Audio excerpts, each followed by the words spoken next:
चलिए आज बात कर लेते हैं मुंगेर लोकसभा क्षेत्र की, जो जनता दल यूनाइटेड के राष्ट्रीय अध्यक्ष राजीव रंजन उर्फ ललन सिंह का निर्वाचन क्षेत्र होने की वजह से हमेशा से सुर्खियों में रहता आया है।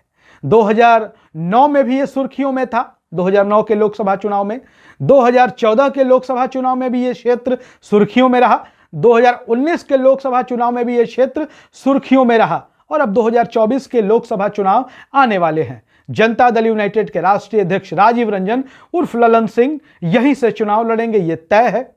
अब आपको बता दें कि चूंकि जनता दल यूनाइटेड बिहार की सत्ताधारी पार्टी है, नीतीश कुमार की पार्टी है, ऐसे में बिहार के सत्ताधारी महागठबंधन या इंडिया गठबंधन, जो भी आप नाम दे ले, इंडिया गठबंधन के लिए प्रतिष्ठा का विषय है। उधर भारतीय जनता पार्टी और एनडीए ने भी ललन सिंह की सीट मुंगेर को अपनी प्रतिष्ठा का सवाल बना लिया है और यही वजह है कि बीजेपी के जो रणनीतिकार के तौर पर चर्चित हैं, जो बीजेपी के चाणक्य के तौर पर अपनी पहचान रखते हैं, अमित शाह, जो इस देश के गृह मंत्री भी हैं, अमित शाह मुंगेर का दौरा कर चुके हैं और अमित शाह अपने दौरों में ललन सिंह को ललन बाबू कहकर जरूर संबोधित करते हैं, ललन बाबू का नाम जरूर लेते हैं।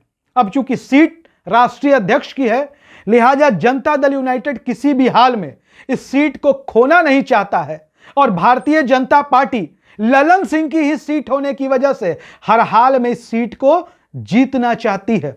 क्यों जीतना चाहती है? भारतीय जनता पार्टी को ऐसा लगता है कि उनके पांव के नीचे से जो जमीन खिसकी बिहार में, वो ललन सिंह की वजह से हुई। कहने का मतलब है कि आराम से बिहार में भारतीय जनता पार्टी और जनता दल यूनाइटेड की गठबंधन की सरकार चल रही थी, एनडीए की सरकार चल रही थी, सब कुछ ठीक ठाक था। नीतीश कुमार बिहार के सीएम थे, भारतीय जनता पार्टी के तरफ से दो डेप्यूटी सीएम थे। सरकार अचानक से चली कैसे गई? तो भारतीय जनता पार्टी को लगता है कि राजीव रंजन उर्फ ललन सिंह, जेडीयू के राष्ट्रीय अध्यक्ष, उन्होंने ही नीतीश कुमार को इस बात के लिए राजी किया कि नीतीश कुमार एक बार फिर से महागठबंधन के साथ हो ले और शायद नीतीश कुमार ललन सिंह की बात पर मुहर लगा देते हैं और महागठबंधन के साथ चले जाते हैं। खैर, बात कर ले कि चूंकि ललन सिंह की सीट है तो सियासी चर्चा में यह सीट हमेशा से रही है और यह सीट आगे भी चर्चा में रहेगी। क्यों, आपको बताते हैं। 2019 में जब लोकसभा के चुनाव हुए, हम पिछले बार की चुनाव की बात कर ले तो चर्चा इसलिए हुई कि बाहुबली अनंत सिंह बाहुबली नेता, मोकामा के पूर्व विधायक, फिलहाल जेल में हैं और अनंत सिंह के जिम्मे यह सीट चली जाती है और अनंत सिंह की पत्नी नीलम देवी कांग्रेस के टिकट पर यहां से चुनाव लड़ती हैं। खूब टशन होता है, बहुत शानदार मुकाबला होता है, लेकिन नरेंद्र मोदी की लहर में ललन सिंह की नैया जो है वह पार हो जाती है। ललन सिंह बड़े अंतर से चुनाव जीत जाते हैं। 2019 के चुनाव नतीजों से हम आपको वाकिफ करा दें तो बता दें कि भारतीय जनता पार्टी, जनता दल यूनाइटेड और लोक जनशक्ति पार्टी उस समय संयुक्त होकर चुनाव लड़ रही थी और ऐसे में जो ललन सिंह हैं, एनडीए के उम्मीदवार थे, उनको 5,28,762 वोट आए, जबकि नीलम देवी जो कांग्रेस पार्टी की उम्मीदवार थी, महागठबंधन की उम्मीदवार थी, आरजेडी का गठबंधन था, उपेंद्र कुशवाहा साथ थे, मुकेश सहनी साथ थे, जीतन राम मांझी भी साथ थे, 3,60,825 वोट मिले नीलम देवी जो अनंत सिंह की पत्नी हैं और ऐसे में ललन सिंह अच्छे खासे मार्जिन से यह चुनाव जीत जाते हैं।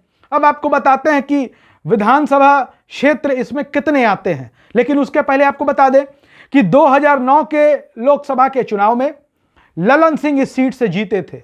2014 में भारतीय जनता पार्टी और जनता दल यूनाइटेड का गठबंधन टूट गया था और गठबंधन टूट जाने की वजह से ललन सिंह को इस सीट पर चुनाव हार जाना पड़ा।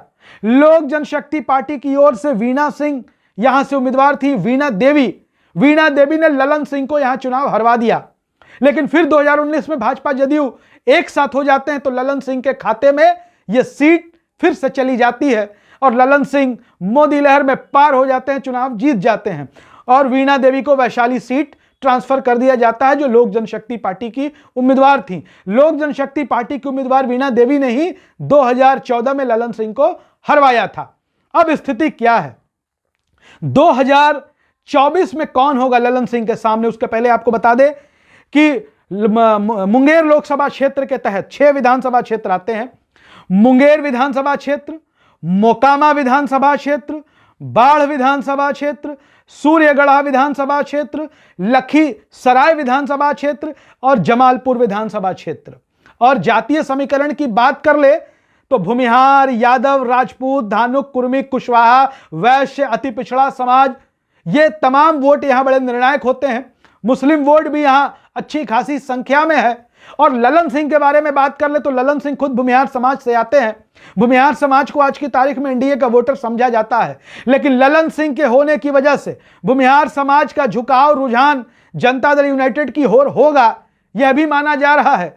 शायद 100% हिस्से का ना हो, लेकिन एक बड़ा वर्ग ललन सिंह के साथ जाएगा, क्योंकि ललन सिंह की अपनी इमेज भी है क्षेत्र में। ललन सिंह के अपने चाहने वाले हैं, ललन सिंह के अपने समर्थकों की भी अच्छी खासी तादाद है। अब समझ लें कि एनडीए से यहां उम्मीदवार कौन होगा। तो 2014 में बीजेपी ने यह सीट लोजपा को दी थी और लोजपा की वीणा देवी ने ललन सिंह को चुनाव हरवा दिया था। लेकिन इस बार माना जा रहा है कि बीजेपी स्वयं इस सीट से चुनाव लड़ेगी, क्योंकि बीजेपी कभी यहां चुनाव नहीं जीत सकी है इस सीट पर। और जो नाम चर्चा में है उसमें केंद्रीय मंत्री गिरिराज सिंह, जो फायर ब्रांड नेता हैं, गिरिराज सिंह अभी बेगूसराय से सांसद है। संभव है, माना जा रहा है, चर्चा है कि उनकी सीट बदलकर उनको मुंगेर भेजा जा सकता है, क्योंकि मामला ललन सिंह का है, ललन सिंह को हराना है। और एक नाम चल रहा है नेता प्रतिपक्ष विजय सिन्हा का। विजय सिन्हा भी इसी इलाके से आते हैं और विजय सिन्हा स्पीकर भी रह चुके हैं और अब बीजेपी के बड़े नेता हैं। देखना दिलचस्प होगा कि एनडीए का उम्मीदवार कौन होता है। एनडीए का उम्मीदवार तय होने के बाद ही मुंगेर लोकसभा क्षेत्र की स्थिति स्पष्ट हो सकेगी कि यहां पर लड़ाई कैसी होने वाली है। वीडियो अच्छा लगे शेयर करिए, अपनी राय जरूर लिखिए। धन्यवाद।